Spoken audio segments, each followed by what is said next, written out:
Hello students, I am Himani Sharma, your paper 1 educator for UGC NET. In this video, we are going to talk about the basic differentiation between NET, SET and GATE.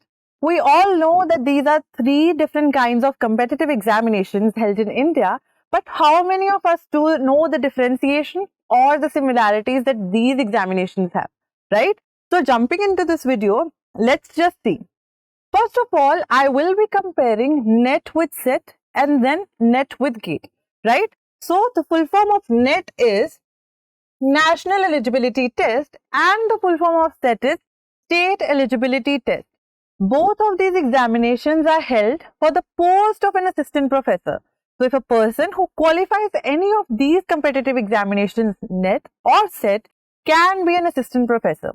But if a person qualifies for NET, he or she can apply nationally anywhere throughout India, right? So if I am a person who has been qualified with NET, I can be an assistant professor or I can pursue PhD anywhere in India. But if I have qualified the SET examination, I can only apply for the post of an assistant professor in a particular state, right? So both of these examinations, as I told, are held for the post of assistant professor or for the pursuing of PhD. Coming to the next thing, NET and SET, they both are conducted by different bodies.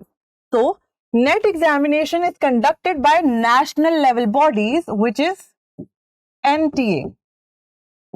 Whereas the SET examination is held by a state level body. What is a state level body? For instance, if I am appearing for the SET examination of Jammu and Kashmir and I qualify that very examination, I will be able to teach in Jammu and Kashmir anywhere, right? And so is the case with other examination, other areas. For instance, if I clear the Chhattisgarh set, any set which happens, so only then I will be able to apply for the post of an assistant professor in the state, right, of Chhattisgarh. Moving on to the eligibility criteria of NET and SET.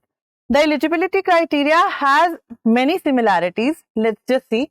First similarity is that both the examinations have 55% marks criteria, which is if a person has scored 55% marks in the post-graduation, only then he and she can appear for the NET or SET examination, right? Or 50% for ST, SC, PWD, OBC, transgender, etc. So these are 4 or 5 reserved categories which are there with 50% marks. But a person should have minimum 55% marks without rounding them off, right? Also, there is no age limit when it comes to appearing for both these examinations. But there is an age limit if a person is applying for JRF, which is 31 years, right? So if a person is applying or appearing for the examination for JRF only, then he or she can only apply till the age of 31, right?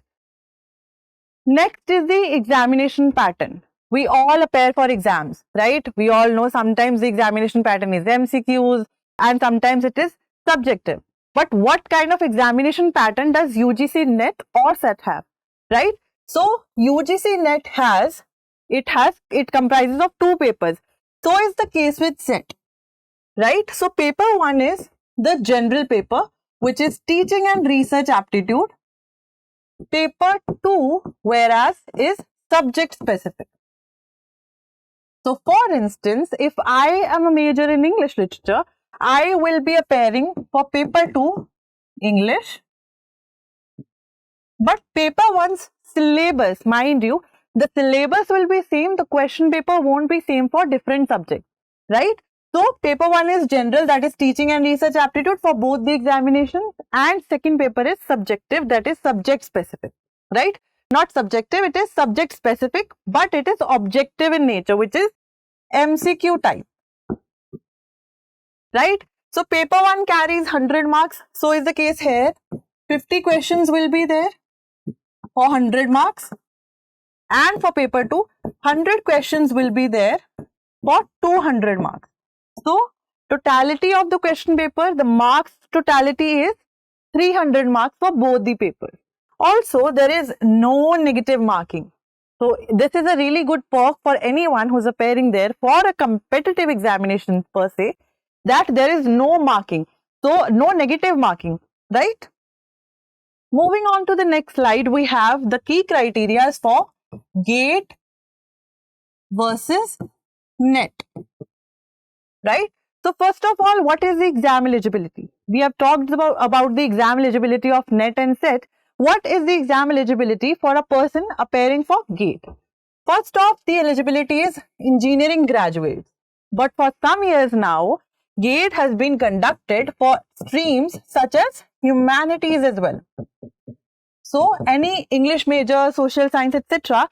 person can, apply for GATE, right? But for NET, as we talked about in the previous slide, the minimum qualification that one requires is 55% marks in the master's or the postgraduate degree, right? But without rounding them off.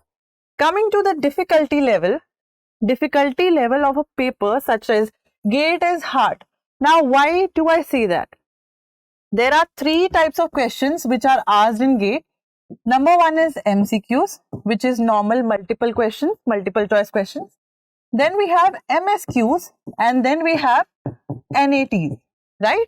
So MCQs we already have gone through sometimes, right? The NET examination is held in the objective form, which is MCQs, right? But GATE is also held with multiple select questions. So there will be different check boxes which will be there. You'll have to tick the options and the marks will be given accordingly. Then we have numerical answer type questions. So this portion is a bit difficult for the fact that a person who's appearing or preparing for UGC NET has a different kind of mathematics as compared to the GATE ones, right? So here the syllabus varies a little for the numerical aptitude part. But examination pattern, as I told you, is MCQs here as well in NET. But here we only have MCQs, right? So MCQs means objective type question. There will be a question, you will be given 4 choices and out of 4, 1 will be correct, right? Next thing we have is frequency of exam conduction. How many times a year this exam is conducted? So GATE is held every year once, right? So for most of the times it is being held in the month of February. Whereas NET happens twice a year, which usually used to be June and December. But because of COVID, all the regularization, all the cycles, they got disrupted and now they are going to be conducting the same and they are trying to regularize the cycles by merging them. Next, we have the scorecard validity of GATE and NET. For GATE, we have the scorecard validity of 3 years, right? So, if a person appearing for GATE examination qualifies for the examination, he or she, the certificate value, the certificate validity remains for 3 years, right? And for here, we have NET. But as I say, these 3 years are for JRF categories, which comes under UGC NET. The validity of NET certificate is for lifetime. But if a person wants to pursue PhD, he or she will have to apply in 3 years only with the validity of the JRF certificate, right? What is the stipend now?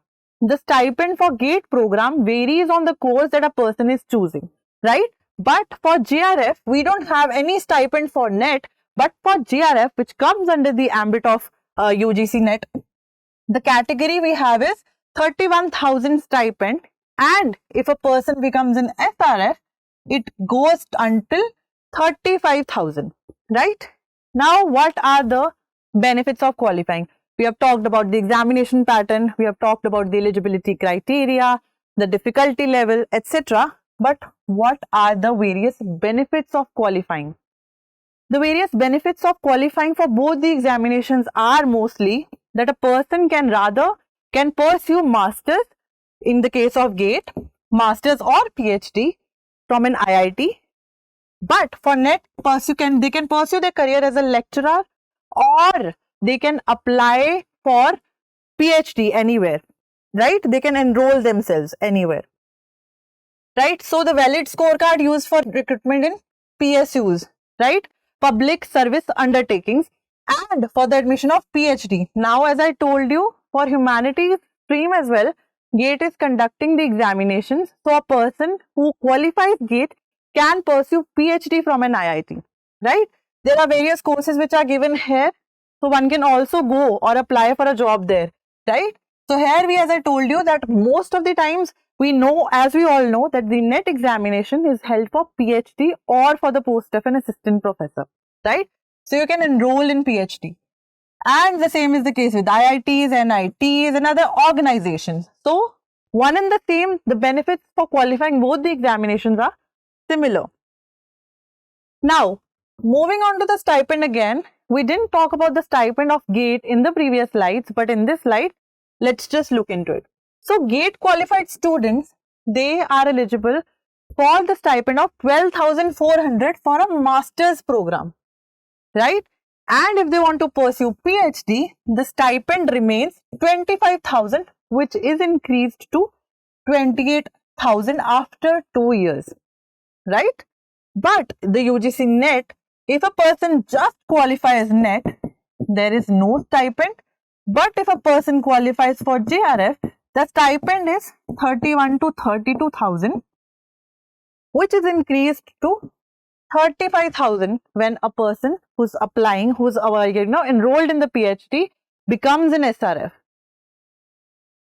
So we talked about various categories. Now let's just look at what relaxations do these categories have. So scheduled tribes, scheduled castes, which is ST, SCs, OBCs are the backward classes, persons with disabilities, transgender, women applicants, all of them have the relaxation of 5 years, right? So for instance, if a person is appearing for JRF, the usual age limit is 31 years. But for these categories, it is 31 plus 5, right? And if a person has some research experience, then again it is 5 plus 5 years.